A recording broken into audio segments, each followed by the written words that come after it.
Le gouvernement du Burkina Faso, de la République du Mali et de la République du Niger portent à la connaissance de l'opinion publique confédérale et de la communauté internationale leur décision souveraine de se retirer du statut de Rome de la Cour pénale internationale avec effet immédiat. Par cette déclaration, l'AES referme définitivement la page de la CPI au nom de la souveraineté judiciaire. C'est une décision majeure annoncée par les autorités du Burkina, du Mali et du Niger. Les 3 pays membres de l'AES se retirent officiellement de la Cour pénale internationale. Selon les autorités de ces 3 pays, l'institution est perçue comme un outil de pression politique, souvent une décision audacieuse et légitime, estiment les Burkinabés de la capitale. Voyons des pays qui commettent des crimes de guerre, mais qui ne sont pas inquiétés. Alors ici, si c'est des pays africains ou des présidents africains, automatiquement, on utilise cela comme pour nous intimider et puis s'accaparer de tout ce qu'ils ont besoin. Je me dis que si la CPI est crédible, ce qui se passe à Gaza, ce sont des humains. Comme ce sont des humains qui sont en train d'être exterminés, la CPI devrait faire quelque chose. La CPI, c'est une machine pour faire de la répression sur les faibles.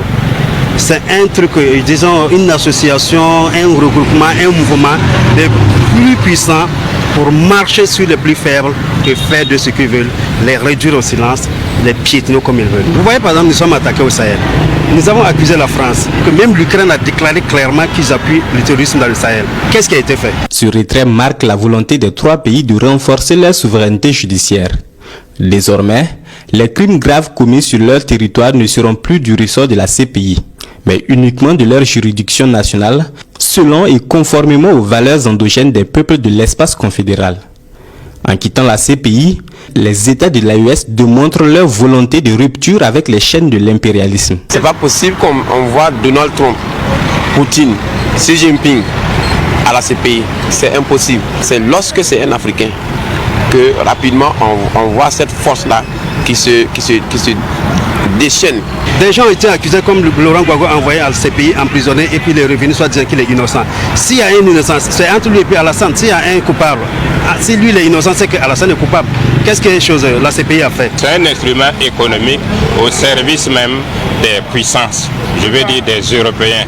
Voilà, pour intimider les politiques africaines et pouvoir faire tout ce qu'ils veulent. Une cour pénale sahélienne, c'est ça que nous on veut. On n'a qu'à juger nos présidents ici et puis laisser la CPI. Il ne faut même plus qu'on parle de la CPI au sein de l'AES. Créée en 2002 par le statut de Rome, la CPI a pour rôle principal de juger les personnes accusées des crimes les plus graves. Il s'agit des crimes de guerre, crimes contre l'humanité et les génocides. À présent, nous y allons pour des réactions sur ce retrait de la CPI annoncé par l'AES. Le Burkina Faso, le Mali et le Niger ont annoncé leur retrait avec effet immédiat de la Cour pénale internationale, dénonçant un instrument de répression néocoloniale. Les détails avec Fanny Noiro-Cabré et Véronique Pérez. L'annonce a été faite quasi simultanément sur les télévisions nationales des 3 pays ce lundi soir. Le gouvernement du Burkina Faso, de la République du Mali et de la République du Niger, formant la Confédération des États du Sahel AES, porte à la connaissance de l'opinion publique confédérale et de la communauté internationale leur décision souveraine de se retirer du statut de Rome de la Cour pénale internationale avec effet immédiat. Fondée en 2002, la Cour pénale internationale est régulièrement l'objet de critiques en Afrique, où elle est accusée de poursuivre majoritairement des personnalités du continent. Cette juridiction s'est transformée en instrument de répression néocoloniale au mai de l'impérialisme, devenant ainsi l'exemple mondial d'une justice sélective. En effet, la CPI s'est montrée incapable de prendre en charge et de juger des crimes de guerre, des crimes contre l'humanité, des crimes de génocide et des crimes d'agression avérés. Cette annonce officielle de retrait n'est pas une surprise. En mai dernier, lors d'une réunion des ministres de la Justice des 3 pays, l'idée de créer à la place une cour pénale sahélienne avait déjà été avancée. Les États membres de l'AES décident de recourir à des mécanismes endogènes pour la consolidation de la paix et de la justice, tout en réaffirmant leur volonté d'assurer la promotion et la protection des droits de l'homme en adéquation avec leurs valeurs sociétales et de lutter contre toute forme d'impunité. Toutefois, le retrait d'un État ne prend effet qu'1 an après le dépôt officiel du dossier auprès du secrétariat général de l'ONU. Ce n'est pas la première fois qu'un pays africain claque la porte de la CPI. En 2016, l'Afrique du Sud, la Gambie et le Burundi avaient envisagé de partir, mais seul le Burundi est allé jusqu'au bout. Avec le départ de l'AES, la CPI compterait ainsi 30 membres en Afrique. Une CPI dont certaines grandes puissances comme les États-Unis, la Russie, Israël et la Chine ne font pas non plus partie. Et pour aller plus loin, nous sommes avec le journaliste et écrivain Sidi Kaba. Bonsoir. Bonsoir. Le Burkina Faso, le Mali et le Niger annoncent donc leur retrait de la CPI. Est-ce la suite logique ? Absolument, on peut dire qu'ils sont cohérents dans leurs décisions puisqu'ils ont depuis longtemps affirmé une démarche souverainiste à travers le retrait de certains nombres d'organisations, dont la francophonie, estimant qu'elles sont dirigées par l'impérialisme et que ce n'est plus compatible avec la vision qu'ils se font aujourd'hui des rapports internationaux. Donc je pense que ces pays sont cohérents et les arguments qu'ils ont avancés pour justifier leurs décisions correspondent un peu à leur choix politique de ces dernières années. Oui, parce que l'AES dit que la CPI est un instrument de répression néocoloniale aux mains de l'impérialisme. Est-ce légitime ? Oui, il y a quand même un constat qui est presque unanime, c'est la sélectivité de la CPI. Il y a des parties du monde où les crimes commis ne sont pas inquiétés. Quand on prend l'Afghanistan ou le Proche-Orient, les crimes qui sont commis dans ces parties du monde ne font pas l'objet d'enquête de la CPI. Et des pays qui n'ont pas signé le traité de Rome aussi. Bien sûr, il y a des pays qui n'ont pas signé le traité de Rome. Elle a été fragilisée. Un pays comme les États-Unis a été jusqu'à sanctionner des juges qui ont poursuivi Israël. Les États-Unis avaient déjà par le passé révoqué le visa de Mme Bensouda qui était procureure à cette période. Donc il y a une fragilisation de la Cour pénale internationale par les grands pays et il n'est pas surprenant que les pays ou d'autres pays aussi constatent que la CPI ne remplit pas son mandat d'impartialité. D'ailleurs, ce qu'il faut regarder, c'est aussi le fait que ces pays étaient quand même parmi les premiers à adhérer à cette Cour pénale internationale. Le Mali de 2000, le Niger en 2002, le Burkina en 2004. Et ces pays ont collaboré avec la CPI parce qu'il y a eu quand même des poursuites qui ont abouti. En 2016 déjà, un djihadiste a été poursuivi et condamné.